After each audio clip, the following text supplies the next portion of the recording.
तुम्हारा अन्नदाता, पग पग पर है संग तुम्हारे अन्नदाता। लहू किसानों का बन के पसीना सींचता है धरती का सीना। मेहनत का तेरी हक दिलवाने, नई तकनीक नई खोज बताने। पशुधन को गुणवान बनाना, पौध सुरक्षा को सिखलाना, खेती के सब गुर समझाने, भारत का सरताज बनाने। आठों पहर है संग तुम्हारे अन्नदाता, अन्नदाता। नमस्कार, मैं चित्रा आप सभी दर्शकों का अन्नदाता कार्यक्रम में स्वागत करती हूं। हर रोज की तरह कार्यक्रम में लेकर आई हूं खेतीबाड़ी से जुड़ी हुई बहुत सी लाभकारी जानकारियां। तो चलिए सबसे पहले देखते हैं क्या है विशेष आज के कार्यक्रम में। उचित बढ़वार हेतु अदरक की फसल में किए जाने वाले जरूरी कार्य। पॉलीहाउस एवं शेडनेट में खेती के लिए फसलों का चुनाव। धान फसल की उचित बढ़वार के लिए जरूरी सलाह।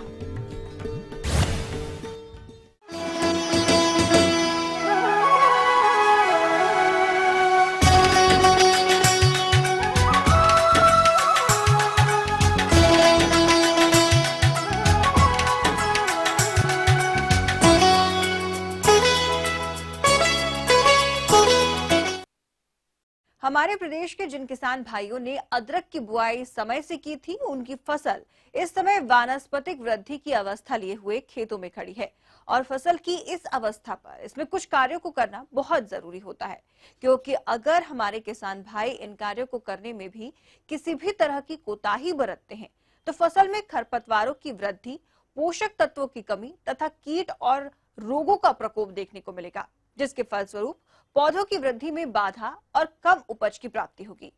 तो आपको अपनी अदरक की अधिक उपज लेने के लिए फसल में कौन कौन से जरूरी कार्यों को कब और किस तरह से करना है, इस बारे में विस्तार से जानकारी दे रहे हैं नरेंद्र देव कृषि विश्वविद्यालय कुमारगंज फैजाबाद के डॉक्टर वीपी पांडे।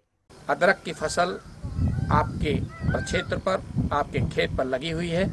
अपने भ्रमण के मध्य आप देखें कि एक अवांछित रूप से अन्य प्रकार के खरपतवार उगाए हैं, जो अदरक की फसल से प्रतिक्रिया करके जो पोषक तत्व हैं, चाहे वो भूमि में उपलब्ध हो या ऊपर से आप देते हैं, वो स्वयं प्राप्त करने का प्रयास करते हैं, जिसके कारण अदरक के पौधों को ठीक प्रकार से पोषक तत्व की उपलब्धता नहीं हो पाती है, जिससे पौधे कमजोर हो जाते हैं और कमजोर होने के कारण सीधा असर उपज पर पड़ता है। तो हमें अदरक की फसल से खरपतवार निकालने की प्रक्रिया प्रारंभ करनी चाहिए। ठीक इसके पश्चात अदरक के पौधों की गुड़ाई भी आवश्यक है, जिससे पौधों में वायु संचार हो सके, सूर्य की किरणें पहुंच सकें, जो पौधों की वृद्धि के लिए आवश्यक है। किसान भाइयों, अभी बरसात का मौसम चल रहा है और ऐसे में आप अपनी अदरक की फसल को विभिन्न रोगों से बचाने और उसकी अच्छी बढ़वार हेतु फसल में जल निकास की उचित व्यवस्था बनाए रखें।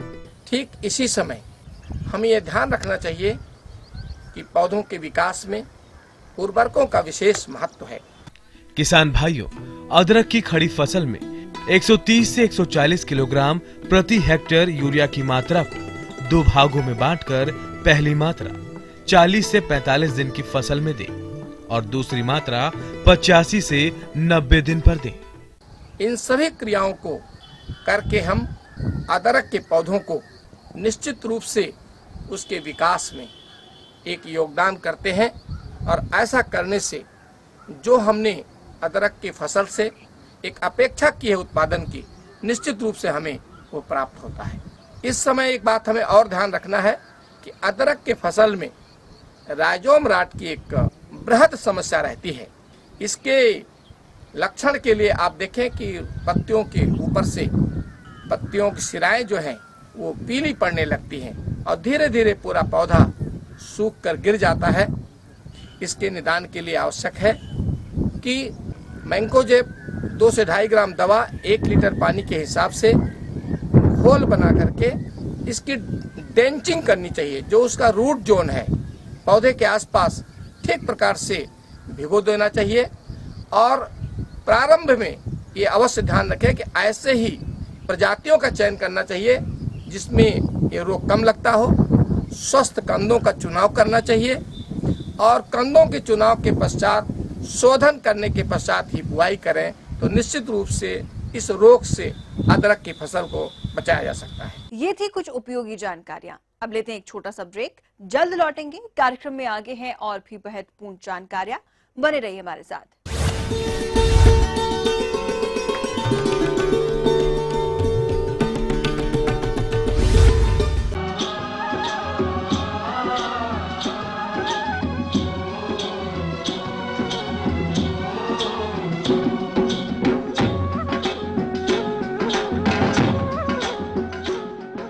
ब्रेक के बाद एक बार फिर आप सभी दर्शकों का स्वागत है। बढ़ते हैं अगली प्रस्तुति की ओर।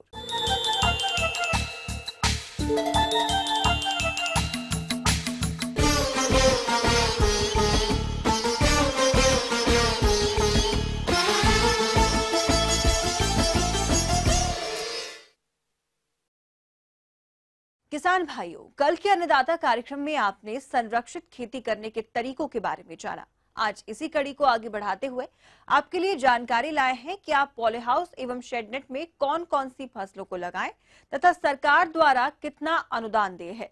इस बारे में जानकारी के लिए हमारे रिपोर्टर ने संपर्क किया बागवानी विशेषज्ञ डॉक्टर महेश चौधरी से, तो उन्होंने क्या कुछ जानकारी दी, आइए जानते हैं उनसे। किसान भाइयों, अपनी जो राज्य सरकार या अपनी जो भारत सरकार है वो इस ओर काफी बढ़ावा दे रही है और अपने को काफी अनुदान भी दे रही है। साथ ही यदि आप इनको लगवाना चाहते हैं तो आप इनमें कौन कौन सी फसलों को लगाएं, आइए जानते हैं। किसान भाइयों, जो इसमें फसल की बात आती है कि अपन इसमें कौन कौन सी फसलें उगाएं, तो किसान भाइयों पॉली हाउस या ग्रीन हाउस, क्योंकि इनमें लगाने में काफ़ी खर्चा काफ़ी आता है, तो इसमें जो हाई जो कॉस्ट वाली और लो वॉल्यूम का मतलब जो कम जो घनत्व वाली फसलें और जिससे अपन को अधिक मुनाफा मिल सके ऐसी अपन फसलें उगाते हैं। खासकर इसमें जो खीरा, स्ट्रॉबेरी, जो अपना हाइब्रिड गुलाब जिसको अपन हाइब्रिड टी गुलाब के नाम से भी जानते हैं, इसके अलावा भी जैसे अपना जो चेरी टमाटर, शिमला मिर्च, ऐसी फसलें उगाते हैं जिससे अपन बाजार में काफ़ी अच्छा मुनाफा मिल सके। किसान भाइयों, अभी आपने संरक्षित खेती के अंतर्गत फसलों के चयन के बारे में जाना।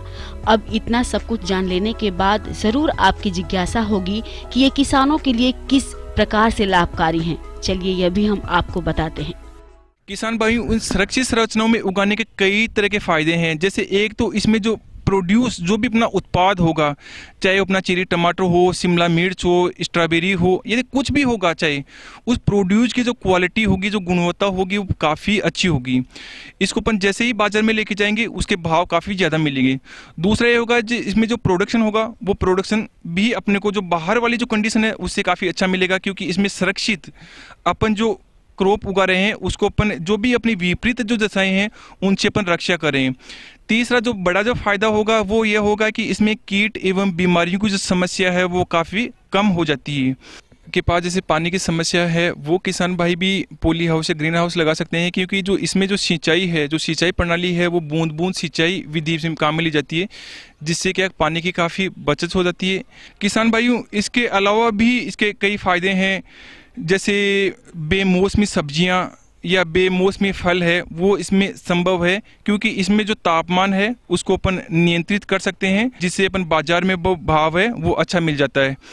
किसान भाइयों, एक और ये ध्यान रखने वाली बात है, इसमें यदि कीट एवं बीमारी पॉली हाउस या ग्रीन हाउस में वैसे तो कम लगती है, लेकिन यदि एक बार प्रकोप हो गया तो उसको नियंत्रण भी उतना ही मुश्किल हो जाता है।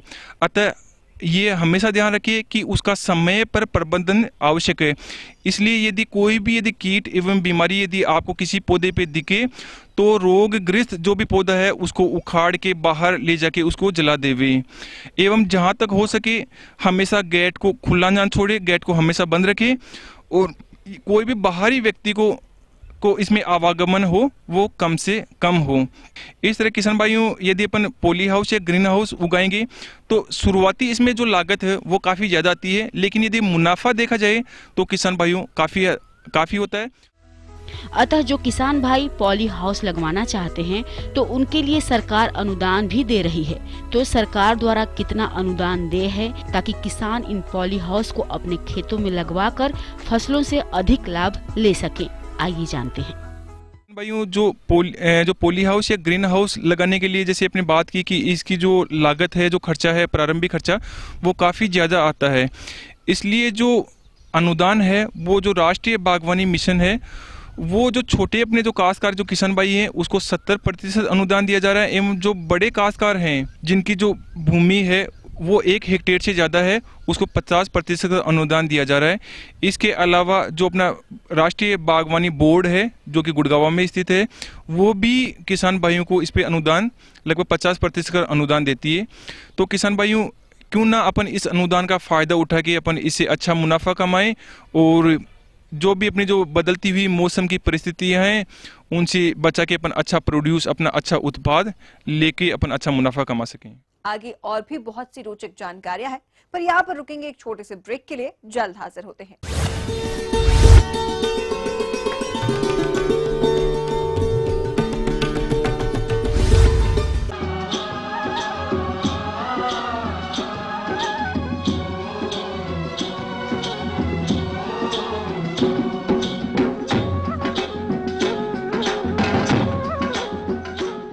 ब्रेक के बाद आप सभी दर्शकों का स्वागत है। चलिए अब रुक करते हैं अगली कड़ी की ओर।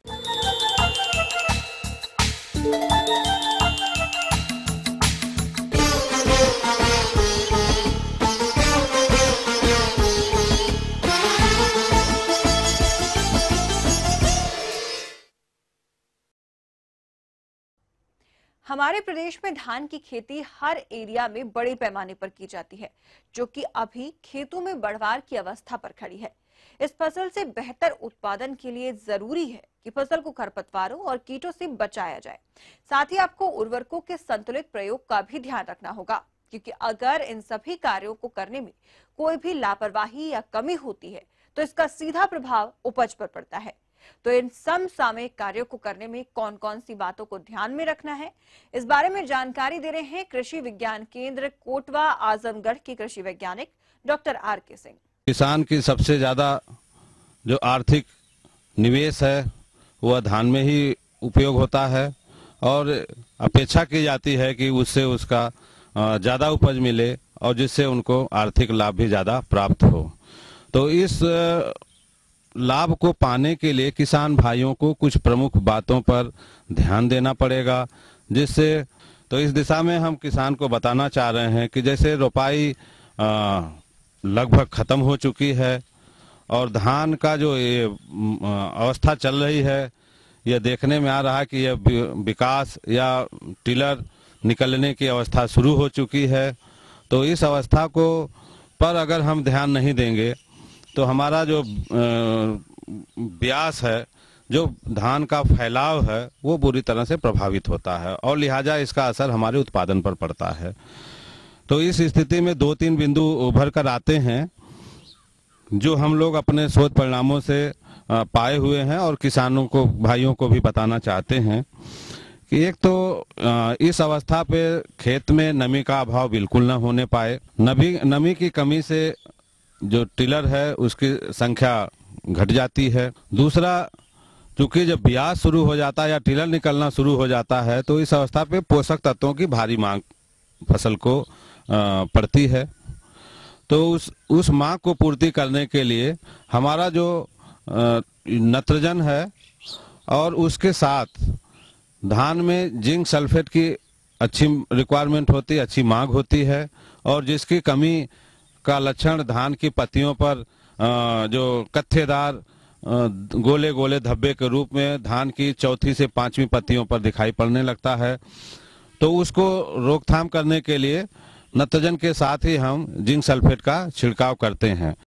इसके बाद आगे चल करके अगला महीना हमारा सितंबर आता है। सितंबर महीना धान की फसल के लिए बहुत अनुकूल महीना नहीं कह सकते हैं, और इस महीने में खास करके किसान भाइयों से अपेक्षा की जाती है, या हम ईटीवी के माध्यम से उनको बताना भी चाहते हैं कि सितंबर के महीने में किसी भी प्रकार के नत्रजन या यूरिया जिसको कह सकते हैं, इसका प्रयोग धान में किसान भाई कतई न करें, क्योंकि इसके प्रयोग करने से झुलसा रोग जो है उनके खेतों में तेजी से आ जाता है, और बजाय फसल आपकी प्रतिरोधक क्षमता उसके अंदर मौजूद हो, लेकिन यह बीमारी को फिर किसान भाई रोक नहीं पाते हैं। तो हम ये काम कतई न करें। और चूंकि धान की जो प्रजातियां हैं, एक ही क्षेत्र में भिन्न भिन्न प्रकार की प्रजातियां किसान भाई उगाए रहते हैं, तो कुछ ऐसी भी प्रजातियां होती हैं जिनमें ये बीमारी आने की संभावना तेजी से होती है, और लिहाजा जो है वो बीमारी आ जाती है। तो अगर इस ऐसे किसान भाई जिनके यहाँ ये लक्षण देखने को मिले कि धान उनका बढ़ते बढ़ते जो है बढ़वा रुक जाती है, ऊपर की पत्तियां सूखने लगती हैं, और सूखते सूखते देखते देखते धान जो है उनका पुआल जैसा दिखने लगता है, तो किसान भाई बहुत चिंतित हो जाते हैं। तो यहाँ पर हम उनको सुझाव देना चाहते हैं कि उनके अंदर भी पहचान की क्षमता विकसित करनी होगी कि हमारी फसल में कौन सी बीमारी लग रही है, क्योंकि दूसरी जो बीमारी एक आती है कि पत्ती के बजाय जो है जो हिस्सा पत्ती का डंठल से चिपका रहता है, वो जब सूखने लगता है तो भी उसको लोग पत्ती झुलसा के नाम से जानते हैं, और वो बैक्टीरिया से न हो करके फफूंद जनित रोग होता है। जीवाणु झुलसा या अंगमारी रोग, यह रोग जीवाणु से होता है। पौधशाला अवस्था, कल्ले की अवस्था, बालियों में दुग्ध अवस्था, इन तीनों अवस्थाओं में रोग की वजह से पत्तियों के किनारे में पीले रंग का धब्बा बन जाता है और पत्तियां सिरे से नीचे की तरफ सूखने लगती हैं। आवरण झुलसा रोग, यह रोग कल्ले निकलते समय प्रारंभ होकर गर्दन पूर्व पुष्पन तक ज्यादा प्रकोप करके धान की फसल को नष्ट करता है। तने की गांठ पर भूरे रंग से घिरा हुआ सफेद रंग का धब्बा सांप के ऊपर बने धब्बे जैसा होता है। इसके बाद यह धब्बा आपस में मिलकर पौधे को सुखा देता है। तो यहाँ पर चूंकि अब चीजें एडवांस हो गई हैं, चीजें हर चीजों में अच्छा काम होने लगा है, तो बहुत अच्छी दवाएं भी आने लगी हैं, जिसमें ब्रॉड स्पेक्ट्रम जिसको कहते हैं कि एक ही छिड़काव में हम अच्छा निदान पा जाते हैं, चाहे वो फफूंद जनित बीमारी हो, चाहे वो बैक्टीरिया से जनित बीमारी हो। तो इसके लिए दवा का नाम जो है जैसे प्रोपिकोनाजोल है, और प्लस एक दवा उसमें और मिक्स है डाइफेनोकोनाजोल। क्योंकि दवा है, इनका नाम अंग्रेजी में ही आता है, तो लेकिन कुछ कंपनियां जैसे हैं उनको, जैसे बाजार का नाम है टास्पा, तो इसका प्रयोग जो है अगर किसान भाई कर रहे हैं तो ये कई छिड़काव में उनका दोनों तरह की बीमारियों पर अच्छा नियंत्रण हो जाता है। प्रायः देखने को ये आता है कि कीड़े का भी आक्रमण तेजी से हो जाता है। कीड़े का आक्रमण तेजी से इसलिए हो जाता है क्योंकि एक तरफ ठंड का मौसम जो है आने लगता है और गर्मी धीरे धीरे जो है वो कम होने लगती है। वातावरण में तापमान 34 से 35 डिग्री के आसपास होता है। नमी का प्रतिशत जो है वो 90 से ऊपर 98 तक चलता है। यानी ह्यूमिडिटी ज्यादा हो और तापमान हो तो कीट बीमारी का आक्रमण जो है वो उनके लिए फेवरेबल मौसम भी हो जाता है और आक्रमण भी उनका तेज हो जाता है। तना छेदक कीट, इस कीट को धड़ छेदक एवं व्हाइट ईयर या सफेद बाली कीट के नाम से भी जाना जाता है। यह कीट पौधों के संपूर्ण बढ़वार अवधि में नुकसान पहुंचाता है और अंदर के भाग को खाते रहते हैं, जिससे मध्य सिरा सूख जाता है और पौधा बाली धारण करने के योग्य नहीं रह जाता। पत्ती लपेटक कीट या पत्ती मोड़क कीट, धान के खेत में यह कीट बहुत अधिक संख्या में देखा जाता है।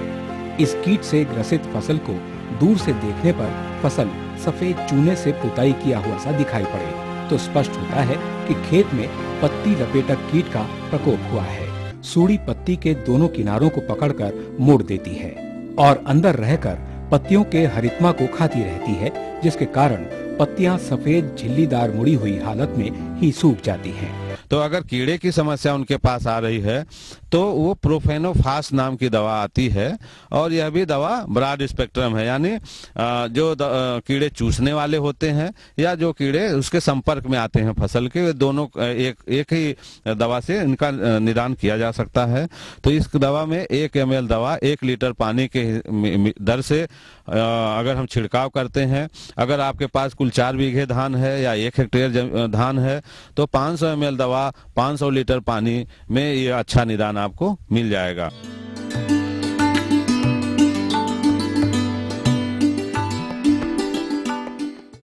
अन्नदाता हेल्पलाइन निशुल्क फोन संपर्क सेवा के माध्यम से आपके द्वारा पूछे गए कृषि से जुड़े प्रश्नों में से 1 या 2 महत्वपूर्ण प्रश्नों को हम अपने कार्यक्रम में शामिल करते हैं।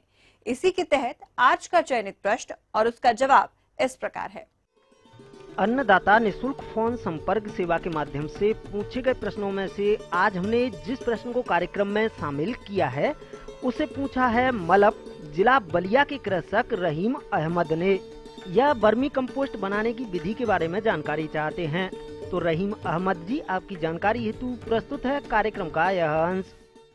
वर्मी कंपोस्ट एक ऐसा जैविक खाद है जिसमें फसलों के लिए आवश्यक सभी 16 के 16 पोषक तत्व देसी खाद के मुकाबले में 2 से 3 गुना तक ज़्यादा पाए जाते हैं। तो सबसे पहली बात तो यह है कि वर्मी कंपोस्ट बनाने के लिए आपको सर्वप्रथम एक छायादार स्थान के चुनाव की आवश्यकता है। छायादार स्थान जो है उसका तात्पर्य है कि केंचुआ जो है वो कभी भी धूप में या तेज़ गर्मी में काम नहीं करेगा, उसको छायादार स्थान की आवश्यकता है।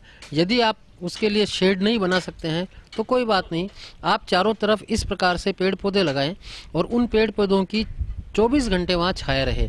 आसपास के स्थान से थोड़ा ऊंचा स्थान इसके लिए आप चयन करें। और यदि जो संरचना वर्मी कंपोस्ट की बेड के लिए बताई जा रही है वैसी अगर आप पक्की नहीं बना सकते हैं तो आप कच्चे में भी ज़मीन पर भी वर्मी कंपोस्ट बना सकते हैं, लेकिन ज़्यादा बेहतर है कि इस तरीके की एक पक्की संरचना का निर्माण करें। और इसमें चारों तरफ, क्योंकि वर्मी कंपोस्ट में जो केंचुआ होता है उसके लिए लाल चींटियां सबसे ज़्यादा बड़ी दुश्मन होती हैं, और उन लाल चींटियों से बचाव के लिए आप इस तरीके का एक स्ट्रक्चर बनाएं जिसमें कि एक पानी के लिए आप नाली छोड़ें और इसको हमेशा हम पानी से भरी हुई रखें। पानी से भरी हुई रहने से क्या होगा कि केंचुओं तक लाल चींटियां पहुंच नहीं पाएंगी और केंचुए आपके लाल चींटी से सुरक्षित रहेंगे और उनको कोई नुकसान नहीं होगा।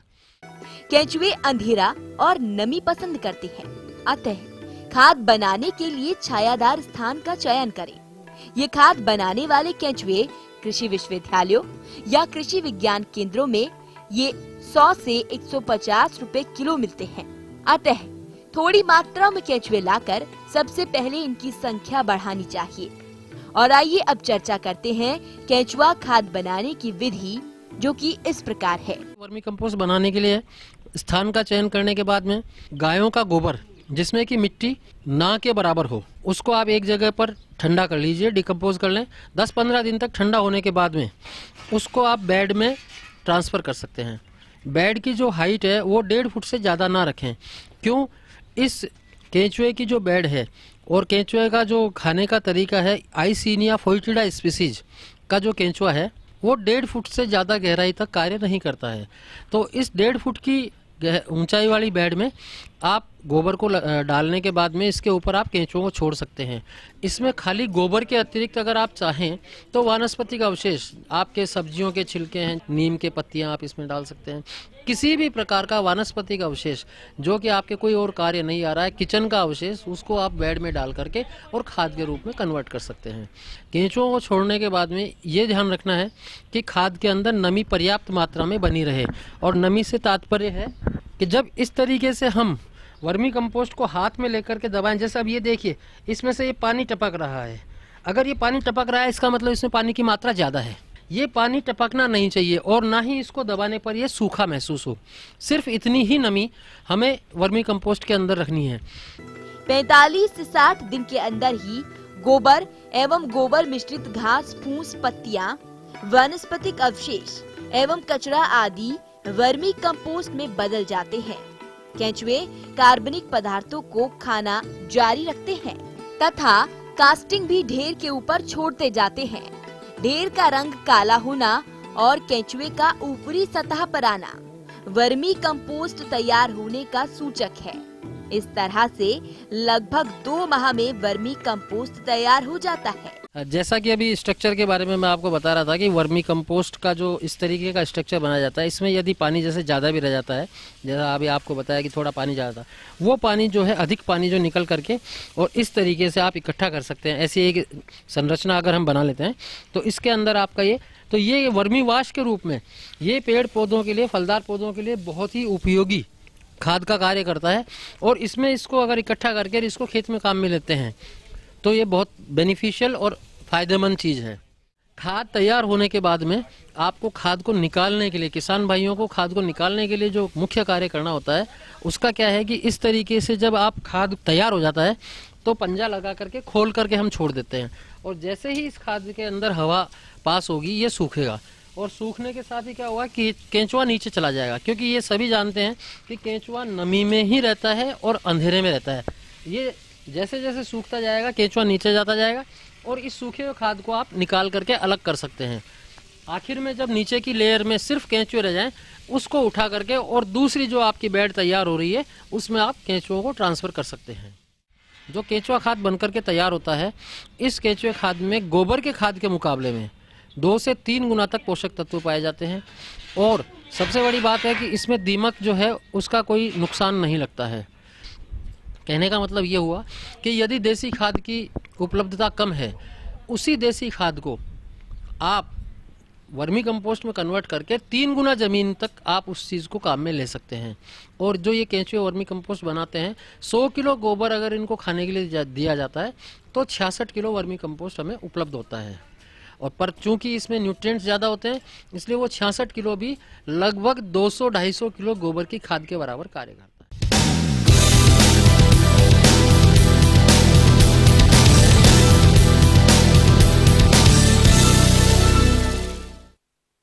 राज्य की विभिन्न मंडियों में कृषि उत्पादों के चढ़ते उतरते बाजार भाव की संक्षिप्त जानकारी कुछ इस तरह है।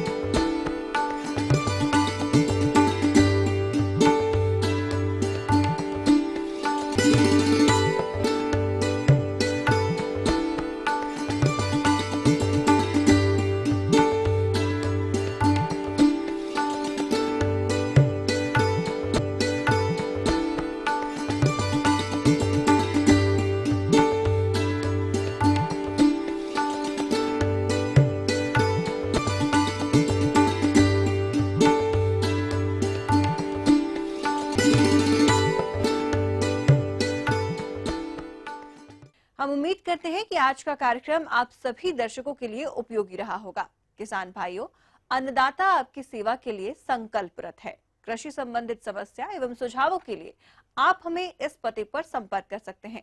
प्रोड्यूसर अन्नदाता, ETV Uttar Pradesh Uttarakhand, Ramoji film city Hyderabad 501512। साथ ही आप हमें ईमेल भी कर सकते हैं।